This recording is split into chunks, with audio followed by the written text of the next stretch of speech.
Caloocan. Nauna kami. Kasi sobrang galing mo. Pasensya ka na, nagulo ka ha. Kala ko tapos na yung kanta mo eh. Nako, grabe to. Ayun, sinong naisip mo pag kinakanta mo yung Santong Kabayo, Banal na Aso? Wag na, baka maba. Balita namin, ano ka raw, 7 magkakapatid, 6 na lalaki, mag-isa ka raw babae?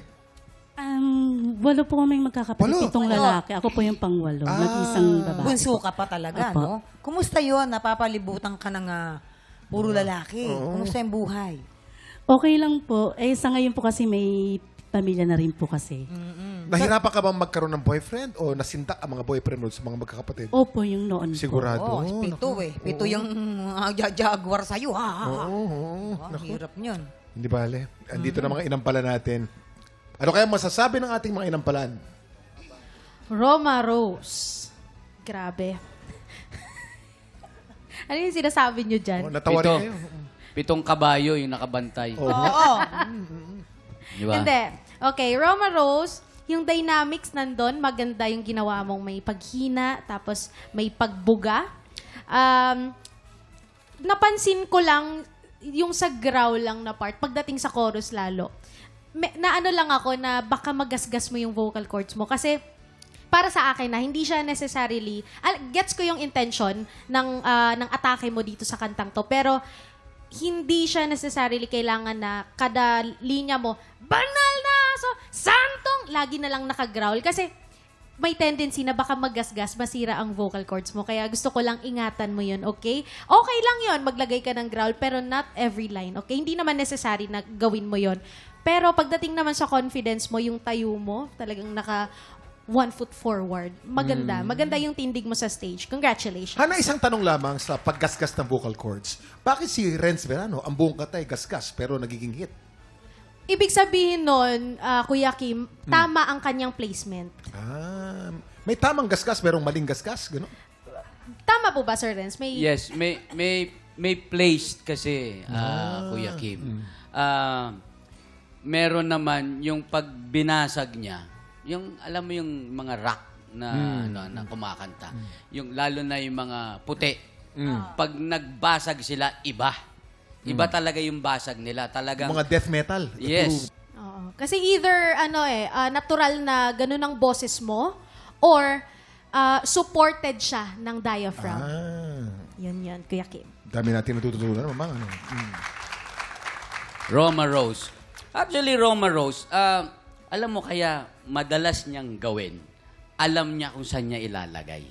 Kaya tignan mo, hindi pa rin nauubos yung kanyang boses. Nandiyan pa rin eh.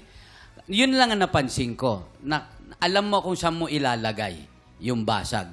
Kaya nga, yung basag mo, hindi masakit sa tenga. Yan. Yun. Yun lang napansin ko. Meron ka pang ang style na yodel eh. Dito sa bandang simula. Oo, maganda yon, maganda. Bihira kasi ang nagbabasag, lalo na sa mga ganitong kanta na medyo alternative rock ang genre. Bihira yung well-placed or placed. Yung kanya, medyo marunong siya kung saan niya ilalagay. Kaya kanina sabi ko, okay hindi yung kaya lang, nasobrahan lang ng konti. Yan, okay. Medyo meron ako napansin, dulo na lang. Kailangan, siguro, hindi ko lang alam kung medyo napagod ka na, dun sa part na sunod-sunod yung natatawa ako. Baka napagod ka na. Yung pang 1, 2, 3, pang 4 na natatawa ako, medyo na lang ng konti. Siguro, mas cautious ka dun sa part na yon. Kasi, siyempre, pag kumakanta tayo, hindi natin nahalata. Akala natin, nahihit natin yung mga lahat. Baka doon, medyo relax ka na, kaya hindi mo na-hit. Tsaka yung dulo, yung sayo. Oo. Although, naka-istorbo yata si Kuya Kim doon sa banda. Oo nga. Naku, makakadagdag sa stars yun. Akala namin Makakadagdag tapos sa na stars. No. Pasensya ka na. Na-distract ka ba?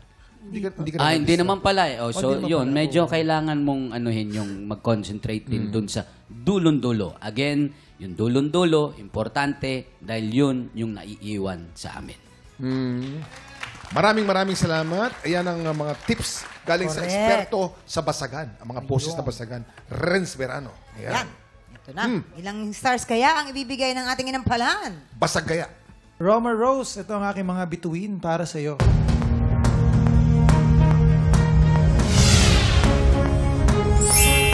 Three stars. Roma Rose, ito naman ang mga stars na binigay ko.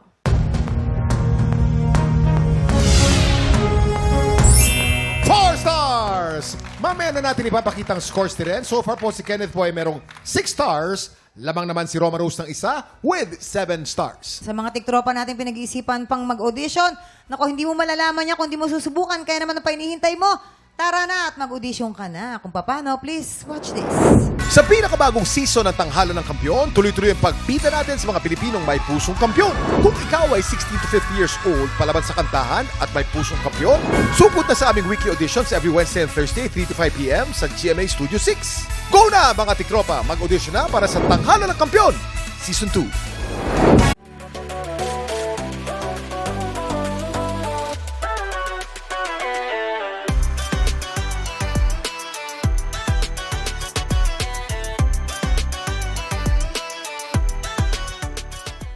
Tiktropa! Pinanood mo hanggang sa dulo itong video na to? Very good ka! For more happy time, watch more TikTok Clock videos on our official social media pages and subscribe to GMA Network official YouTube channel.